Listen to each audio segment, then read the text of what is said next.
You're not a bloody ghost, are you? For God's sake. You need to divulge to me whether or I not have you're things a ghost. to do today. I can't be haunted.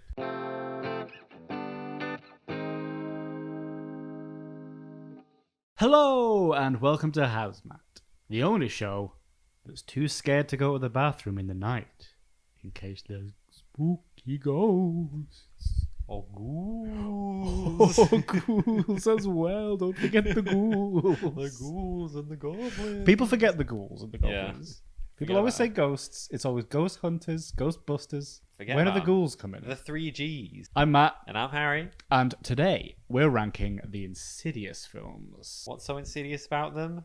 They have ghosts. Ghosts and ghouls. How this is going to work is we have both compiled a separate ranked list, and we are going to compare and contrast our lists. So if they are the same, it's a complete coincidence because we haven't seen each other's yet. Right, let's kick off with my number 5, Insidious Chapter 3. Okay, we're good. We're good to start. I've also got Chapter 3 in number 5. We're matching on number 5 as usual.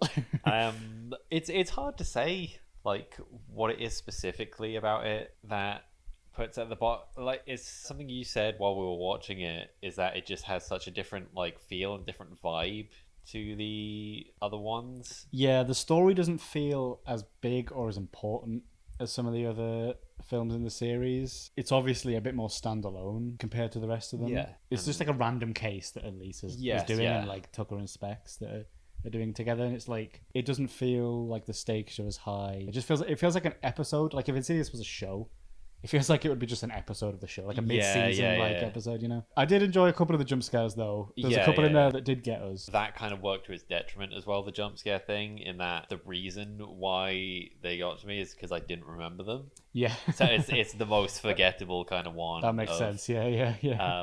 And like you said, I think the whole thing I liked with the other ones with Patrick Wilson and his family is you get the impact of seeing how the haunting affects them as a family, and how like it's generally targeting one person, but you get the impact that it has on everyone else, whereas it was very much contained to the one character in Chapter 3. Yeah, definitely. Moving on to number 4, Insidious, The Last Key. It feels a bit better than Chapter 3 because, again, it's that thing of, it feels a more important part of the story, a chapter, if you will.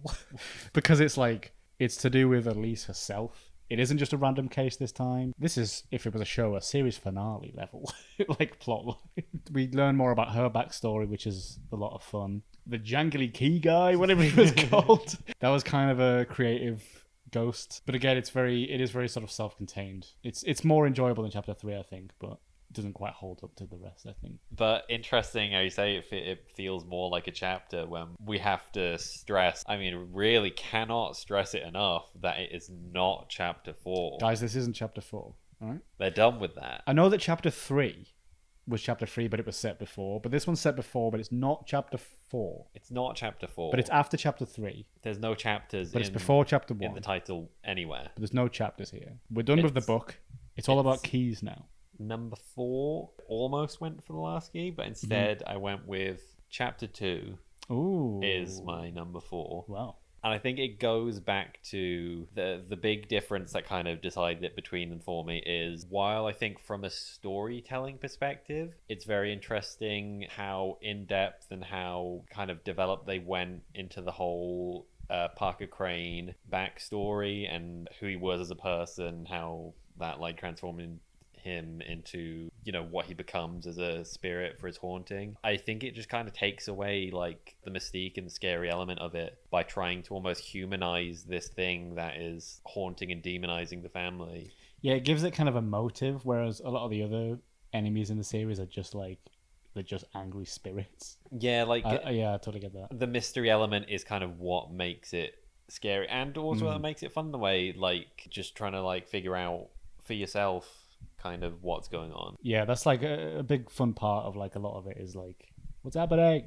What's happening? My number 3, Insidious, The Last Key. How funny. Just above Insidious Chapter 2. Mm-hmm. But based on the reasons I kind of outlined, it's got a really fun kind of mystery element to it, in that it never really fully explains who or what the entity is that's terrorizing, at least throughout this movie. And I think it kind of encourages the whole interactive kind of aspect of the movie, in that you kind of have to theorize for yourself what the origins of this creature is and what it wants and what it's trying to do, rather than it just kind of being like handed to you on a platter, like, here you go, here's our monster.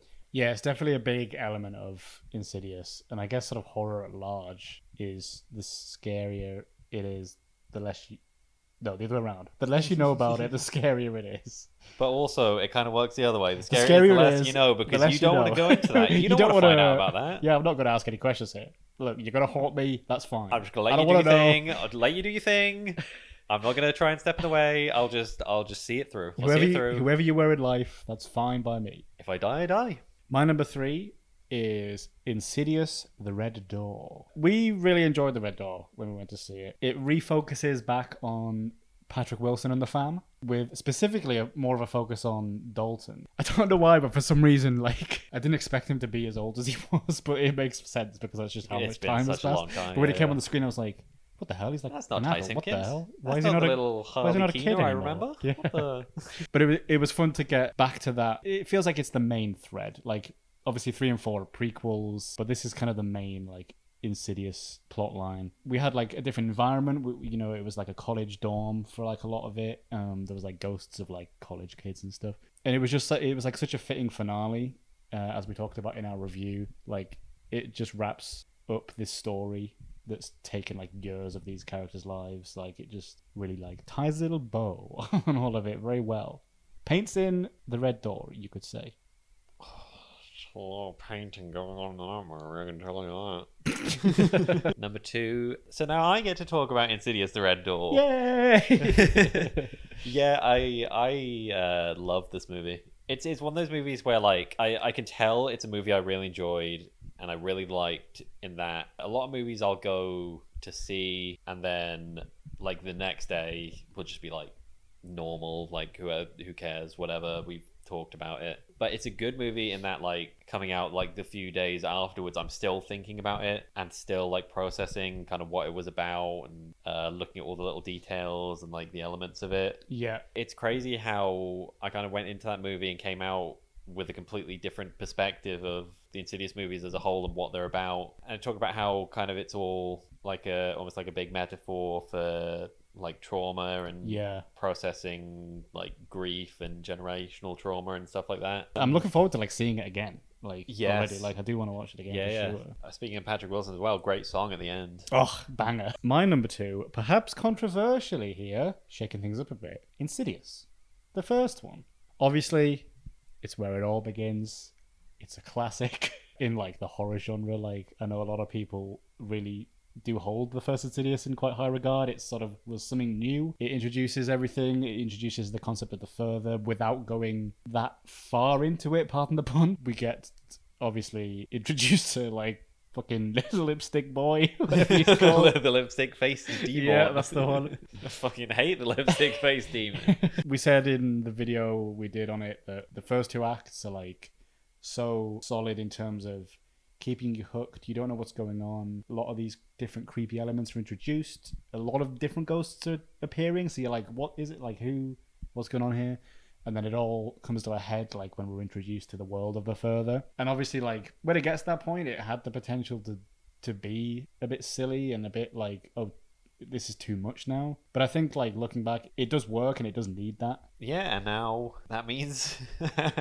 That means that I get to talk about Insidious now. Yay! Because, of course, my number 1 is the original Insidious. I think, like you said, it is a modern horror classic. A big part of that, I think, is just how the horror genre as a whole kind of works nowadays, in that because they are so cheap to produce, you get a lot more of it because it's an easy in for aspiring directors to just make a horror movie because they don't have to spend a lot. There's very little risk involved, which means kind of at the same time you get a lot of shit. You get a lot of bad horror movies. I'd say you get more shit in horror than you do in any other genre. Yeah. It makes it easier for something like Insidious to stand out because it is genuinely like really good. I think it's the most complete movie. I think everything else has something kind of like that stands out about it that's really good.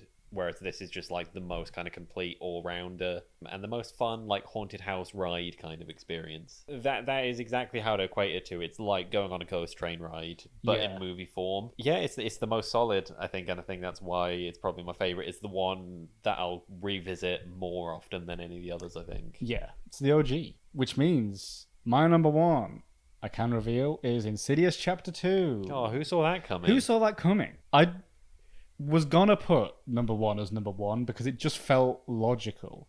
But then when I really like sat down and thought about it, Chapter 2 is the one that's like affected me the most. I don't know if that's like the right way to put it.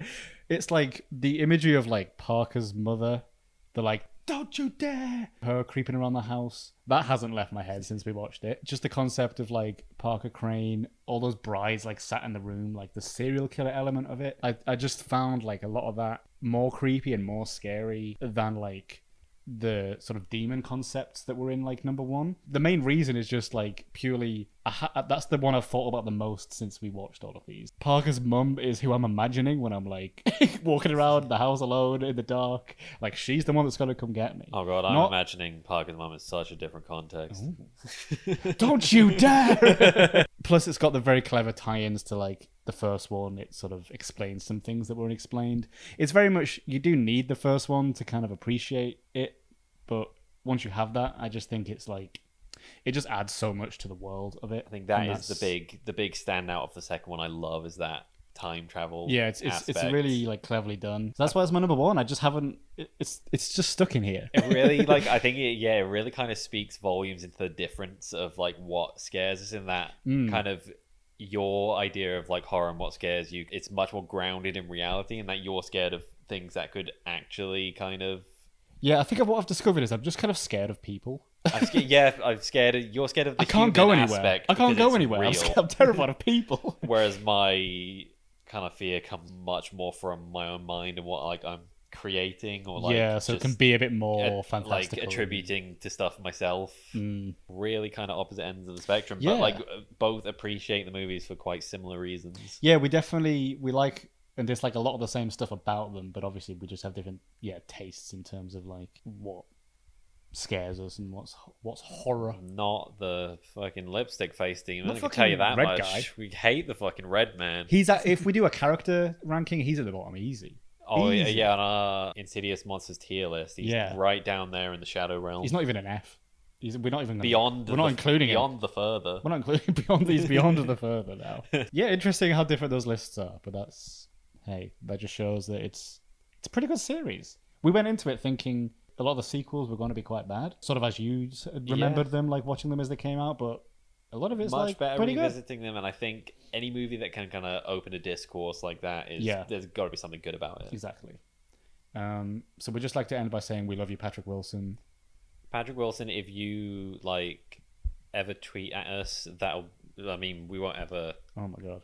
We won't ever live like a faint. Anything collapse. Anything that happens won't live up to that moment. That'd be the peak of our lives. So if you're out there, Patrick, you're out there somewhere. If you're out there, we don't know where you are right now, but we know you're out there. Whatever you're up to, whatever you're doing, just send us a tweet. Thank you for watching HAZMAT ranking the Insidious films. If you enjoyed this video and you'd like to see us do more stuff like this in the future, then you can support the channel by hitting subscribe. You can leave a like or a comment. And as always, all of our socials will be listed down in the description. And join us next time, where we take the lipstick-faced demon, we put him in a sack, tie it up, put a brick on it, and throw it in the river.